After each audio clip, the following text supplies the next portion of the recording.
સુરતના એક વેપારી પાસેથી 6 કરોડથી અધિક મૂલ્યના લેબગ્રોન ડાયમંડ ખરીદી તેનું પેમેન્ટ ન ચૂકવવાના આરોપ સહિતની ફરિયાદ દર્શાવેલ કિસ્સામાં પોલીસે એક આરોપીની ધરપકડ કરી છે, જ્યારે બીજા આરોપીની શોધખોળ ચાલુ છે. પોલીસ સૂત્રોના જણાવ્યા મુજબ કલ્પેશ મોણપરા નામના વ્યક્તિ પાસેથી દિલીપ અણધણ અને રાજીવ મહિડા નામના બે વ્યક્તિઓએ 6,01,09,381 રૂપિયાના લેબગ્રોન ડાયમંડની ખરીદી કરી હતી. આરોપીઓએ આ છેતરપિંડી કરવા માટે ભાગળ વિસ્તારમાં દુકાન ભાડે રાખી અને ઓરમ જ્વેલર્સ નામથી બિઝનેસ શરૂ કર્યો હતો. ત્યારબાદ રાજીવ મહિડા દ્વારા બેંગ્લોરમાં ફરિયાદીનો સંપર્ક પકડાયેલા આરોપી દિલીપ અણધણ સાથે કરાવ્યા. મુલાકાત બાદ આરોપીએ ફરિયાદી સાથે સંપર્ક શરૂ કર્યો. દિલીપ ફરિયાદીને ઓર્ડર આપતા વખતે બિલમાં પોતાને મહાલક્ષ્મી જ્વેલર્સનો પ્રોપ્રાઇટર ગણાવતો હતો. આરોપીઓએ 6 કરોડથી વધુની કિંમતના હીરા લઈ લીધા અને પરંતુ ફરિયાદીને પેમેન્ટ ચૂકવવામાં આનાકાની કરતા આ બાબતે ક્રાઇમ બ્રાન્ચમાં ફરિયાદ નોંધાઈ. ફરિયાદની તપાસ ઇકોનોમિક સેલને સોંપવામાં આવી, જેના આધારે પોલીસે દિલીપ અણધણ નામના વ્યક્તિની ધરપકડ કરી હતી. આરોપી દિલીપ અણધણની પૂછપરછ દરમિયાન જાણવામાં આવ્યું છે કે ડાયમંડનો મુદ્દામાલ હાલ રાજીવ મહિડા પાસે છે. આરોપીના નિવેદનને આધારે પોલીસે હવે રાજીવ મહિડાની શોધખોળ હાથ ધરી છે.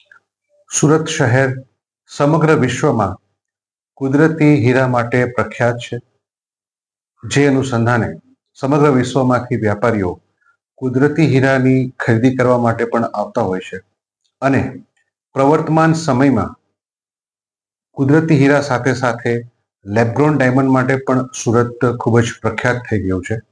એ અનુસંધાને અનેક વેપારીઓ હાલમાં લેબગ્રોન ડાયમંડના વેપાર સાથે પણ સંકળાયેલા છે. આ જ વ્યાપારમાં ઘણા બધા લોકો એક ગુનો કરવાના આશયથી વેપારી તરીકે જોડાતા હોય છે અને ત્યારબાદ જે વેપારી પોતે ખૂબ સારી રીતે ધંધો કરે છે તેમને વિશ્વાસમાં લઈ અને તેમની પાસેથી હીરા લઈ અને તેઓને જે પેમેન્ટ ચૂકવવાનું થાય છે એ આપતા નથી અને નાસી જતા હોય છે. આવો જ એક બનાવ સુરતમાં બનવા પામેલ છે. અનુસંધાને ફરિયાદી શ્રી કલ્પેશભાઈએ આરોપી દિલીપ અણઘણ અને રાજીવ મહિડાને કુલ 6 કરોડ રૂપિયાનો લેબગ્રોન ડાયમંડનો માલ વેચાણથી આપેલ હતો.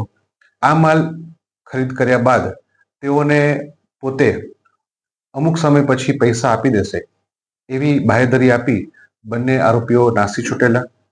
તાજેતરમાં આ ગુનાની તપાસ દરમિયાન હ્યુમન સોર્સથી અને ટેકનિકલ એનાલિસિસથી બે આરોપીઓ પૈકી આરોપી દિલીપ અણઘણની ધરપકડ કરવામાં આવેલ છે.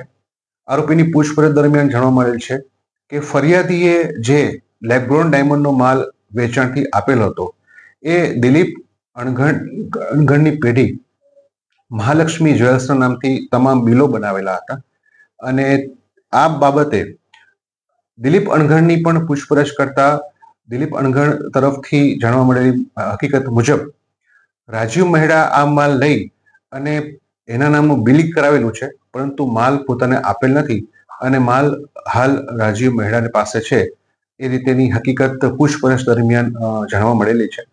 આરોપી હાલ રિમાન્ડ ઉપર છે અને એ દરમિયાન હજી પૂછપરછ ચાલુ છે. વિશેષ કોઈ પણ માહિતી આગળ અમને જાણવા મળશે તો ચોક્કસપણે આપને જણાવશું.